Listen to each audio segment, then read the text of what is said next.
three more things. Okay. I'd like you to say the two you're going to say briefly, and then give us a couple minutes. We have 4 LCs that we're going to be submitting. If you could describe the LC on this one as you did. Okay, great. Well, first I just want to acknowledge the people that were on this, and the committee kind of kept growing. We kept thinking who else should be at the table. And again, we know it's just a start, because if this is passed, there will be a rulemaking process that will be open, and more people can come to the table. So if you're interested, by all means, hopefully support this and be at the table when we work on it. So Brian Niebert was here on behalf of Oregon Health Authority, of course with Don Ross. Lori Freeman sat in so she could really understand. She's legal counsel, so she could really understand what the group was getting at in writing up the LC. David Bemidji, of course. Leslie Sutton, who I see in the back there, who's with Oregon Council on Developmental Disabilities. Christy Wood, who's the executive director of the community warehouse that you referred to as the furniture warehouse that actually already is doing something like this out in Hillsborough. David Olson, who's with OHSU, the CDRC. Peggy Bray is the director of the Multnomah County Aging and Disability Service.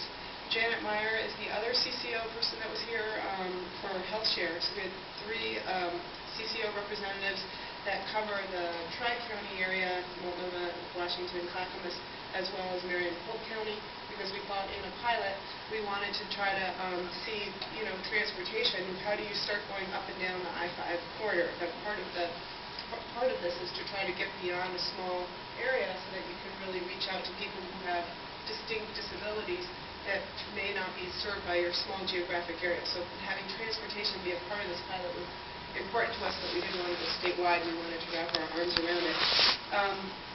And then we actually invited in Pacific Source, because we wanted to see, is this the kind of thing that private insurance would be ultimately interested in? If those without insurance or those who have private insurance might eventually want to have a place where they could try to get reused equipment as well. So Marion Blankenship and Pamela Levitt on behalf of Pacific Source.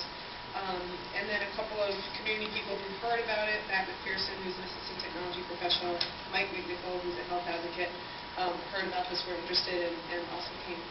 So that was one thing. The other was just, I was going to say the LC itself would be, it's actually in the material, so you can see what the concept is that we've passed on to Lori Freeman, and hoping this is a committee bill, and along with laying this out, a pilot project that would develop an inventory system, a warehouse, service to clean, sanitize, repair, make sure that it's really safe. That was one of the things that Joey talked about. We're so informal now, we don't know if what people are getting are really fitted or safe.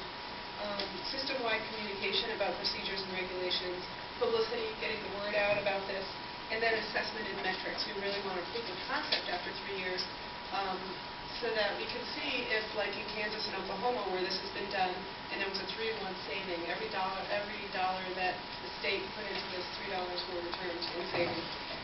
If this can really help us extend services at an affordable cost. To that, also we are going to be looking for $50,000 to help kind of get up the database and startup costs for this kind of effort. So that would be the LC. Anything you would like to add? Just briefly, just addressing Ruth's point. I've been doing some of this work for several years for